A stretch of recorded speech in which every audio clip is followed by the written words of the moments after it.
السلام علیکم ورحمۃ اللہ وبرکاتہ۔ آج کا ہمارا سوال تھا، غزوہ حنین میں مسلمانوں کی لڑائی کن لوگوں کے ساتھ ہوئی؟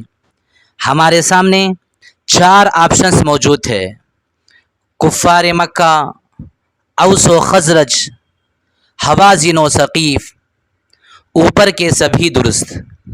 ناظرین، ان 4 آپشن میں سے صحیح اور درست جواب ہے حوازن و ثقیف، جیسا کہ سورۃ التوبہ آیت نمبر 25، 26، 27 میں اللہ تعالیٰ نے غزوہ حنین کا تذکرہ فرمایا ہے۔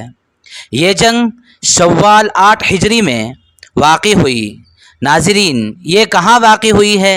اس سلسلے میں علماء کرام و مورخین و علماء مفسرین کا اتفاق ہے کہ یہ جنگ طائف اور مکے کے درمیان ایک علاقہ ہے جسے وادی حنین کے نام سے جانا جاتا ہے۔ اسی علاقے میں حوازن اور ثقیف رہتے تھے، لہذا اسی حوازن اور ثقیف سے باقاعدہ لڑائی لڑی گئی تھی، لہذا ہمارا صحیح اور درست جواب ہوا حوازن و ثقیف۔ واللہ اعلم بالصواب۔